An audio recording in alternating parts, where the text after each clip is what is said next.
What difference does it make? What difference does it make? Folks, it does make a difference. It makes a difference because Benghazi is bigger than President Obama. Benghazi is bigger than Hillary Clinton. Benghazi is bigger than anybody in this room.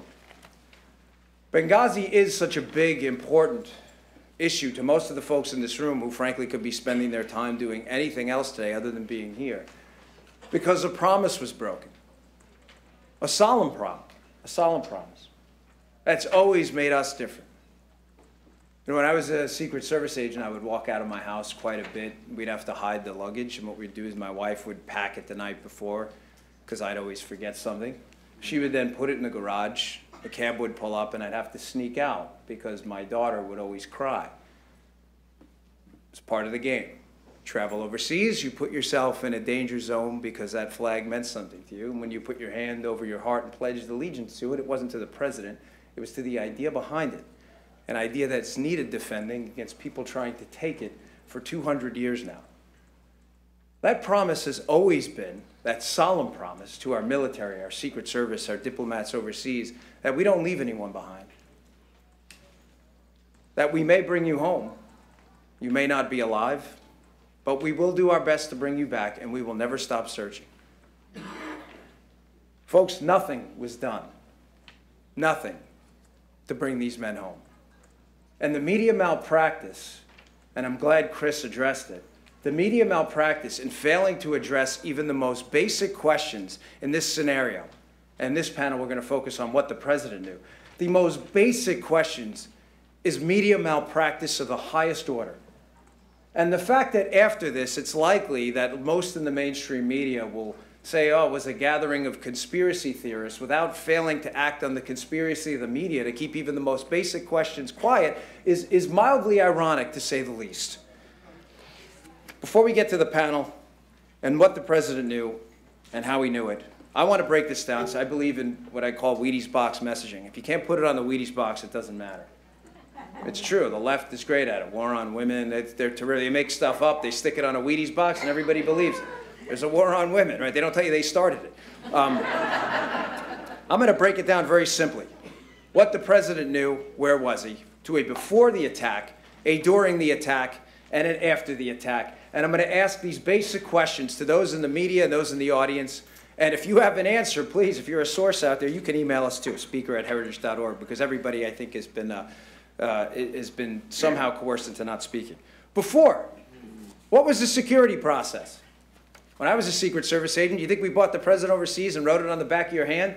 The president's attack, we're going to, hold on, let me check. We're going to go. Folks, that's not how it works. You spend about 2 weeks over there and a week in advance before you get to that 2 weeks determining an exact A to Z process. Not A to B, not A, B to C, but an A to Z process about who is going to do what, where.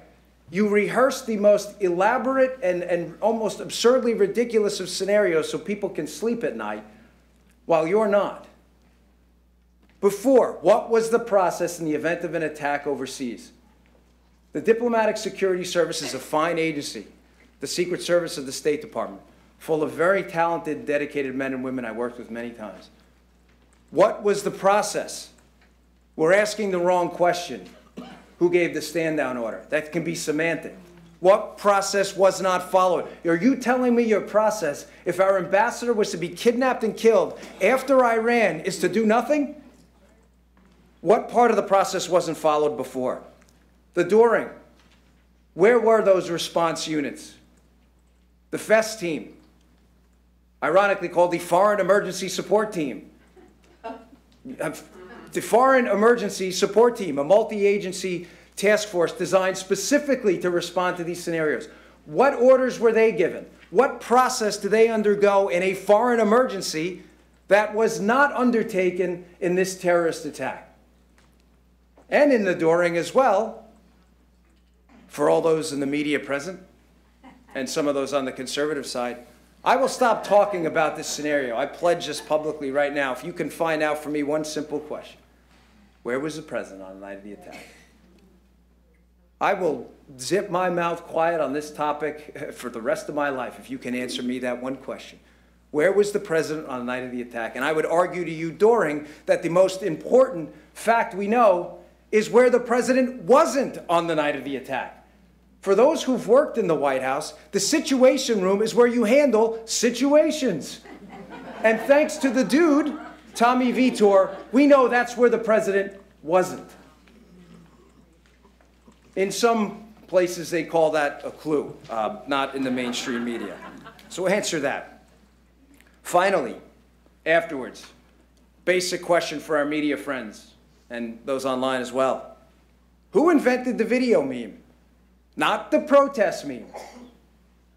Because you get the Lanny Davises of the world who will go out there and find little new, well, someone one time in an email mentioned a protest in Egypt, so there you go, that was it. No, that's not good enough.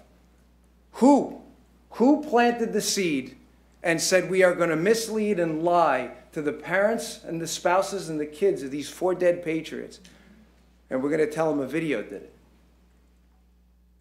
Presidential? I don't think so.